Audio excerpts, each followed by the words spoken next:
people saying that the Rome rejected, Vatican rejected his invitation and all that stuff or whatever. So many angles to this. Yeah, everybody just picks whatever is relevant to him or her to talk about, but everything about whatever. But there is no, I think majority of the light is in negative light against Peter Obi. So, and as a result of that, Peter Obi, at least I think he posted on his X platform and said that he actually became, probably they got on his nerves.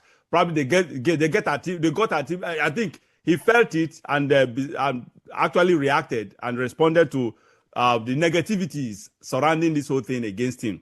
He said it's obvious that the biggest business for blackmailers now is talking about Peter Obi from every negative perspective. Even my solemn spiritual trip to Rome has been twisted into yet another blackmail campaign by merchants paid ostensibly to propagate anything negative against Peter Obi. Anyway, for the sake of time, I don't want to even go into all that. Hold on, let me read this second paragraph. Once again, one such individual whose entire life revolves around blackmail falsely claimed that I went to Rome to have a private meeting with President Bola Ahmed Tinubu regarding a purported 225 billion naira debt crisis involving Fidelity Bank. These claims are not only baseless, malicious, but entirely false. Barrister, what's your take on this? Even though when he reacted, I just felt, why do you feel real often? You should know that you have so many enemies, especially politicians who are in government. So sometimes you just ignore some of these things. But I can understand. I could understand when he came out to talk about this bribe or whatever. Not bribe. That he actually went for monetary purpose, for his business purpose, to meet with Bola Tinubu. But Barrister, what's your take? I think that is what pricked him to actually respond. The issue that is associated with Fidelity Bank. There is a mammoth judgment against Fidelity Bank, and the news out here is that Fidelity Bank is going under, that they cannot take the weight of the judgment debt, and still remain. The central bank has come up and reassured Nigerians and customers of the bank that the bank is not going under. They are not allowing any bank to go under. At the worst, but let me ask you, sorry to cut you short, Barrister. Is it possible for 225 billion, for them to have a judgment debt of 225 billion naira actually and pay this debt? And you expect, you think Fidelity Bank is that strong to withstand such kind of judgment? You see, the people just look at it that 250 billion and it will be paid. That money cannot be paid by any bank, including Zenith Bank, at once, and yes, then absolutely. It will survive. There will be a structured payment. We had an issue with GT Bank, involving billions, over 15 billion and the rest.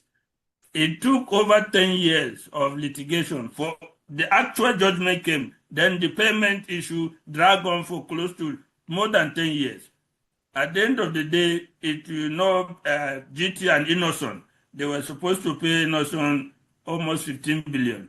Innocent wanted shares in GT Bank, and GT Bank did not want to give him shares because it will almost amount to a kind of controlling shares.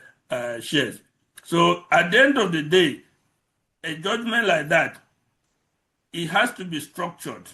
The payment has to be structured in such a way that the bank will survive. Okay, for the sake of time, sorry to cut you short. For the sake of time, now, okay, we agree on that. But do you think that the president can even? This is a private.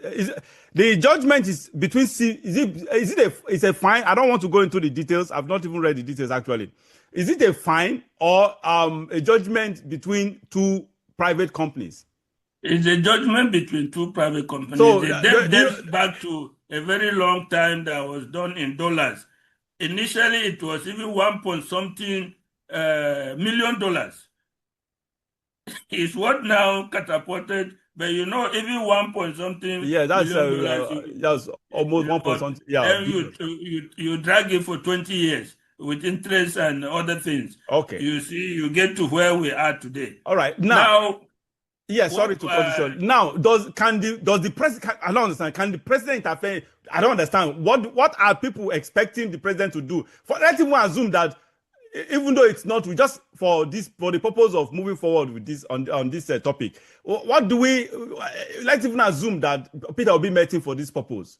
What will the legally? Are you tell will the president? If I were the one who took Fidelity Bank to court, just like the case we have against City View Estates, sort of like, for instance, if I'm the one who got this victory, you think what do you think the president can do for me to actually this is a humongous amount. I can't cave because the president is intervening. What will Tinubu do what can he do on this matter?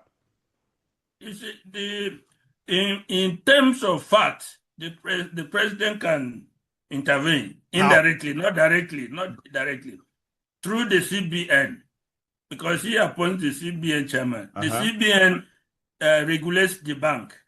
The NDIC underwrites the insurance for banks. So between the CBN and the NDIC, some things can be an arrangement can be worked out for an amicable settlement, for a structured payment, for what do you call it? To raise the share capital of the bank to accommodate what they are going to. There is a lot of schemes that can be done. Okay, so what they will do, make it possible. So but through the CBN and the NDIC, that's what I'm trying to say. So what the president can do is just literally kind of bend the policy, bend some whatever, but it will not affect the victor. He cannot say the debt should not be paid. Okay, all right. He cannot say that, but it will be done in such a way that the bank will not collapse, that depositors will not lose their money. You know, the current insurance for banks now is it used to be 50,000. Yes. Even if a bank goes under, even if you have 100 million, the reinsurance will pay you only 50,000. Now it's 5 million. It has been raised to 250,000. So if you I have 100, thought it's about 5,000, 500,000, not 5 million. No, it's 250,000. So no matter if you have 10 million and the bank goes under, the highest you can get after a long time is 250. So the CBN now, what they try to do is to avert the failure of a bank, because it has cataclysmic effects on the economy.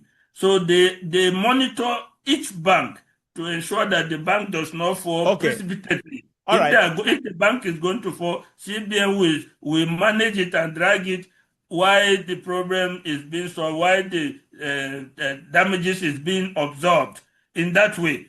Then they can restructure it and give it to other people, bring managers to the bank, or sell it. Okay. All right.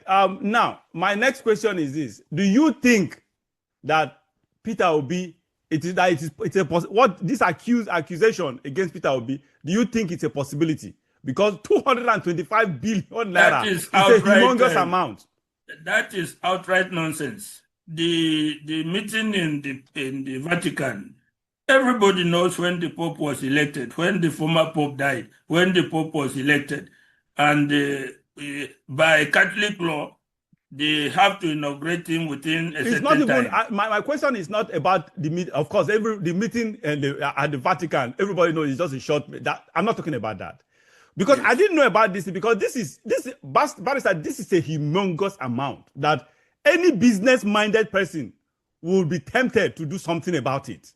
Now, do you think, forget about the Vatican, they met at the Vatican, I'm not even talking about the Vatican meeting, that this case that we have this case against Fidelity Bank. Do you think that this is huge enough to bend Peter Obi behind the scene, behind closed doors? I don't think so. For one reason, Peter Obi is not the sole shareholder of Fidelity Bank.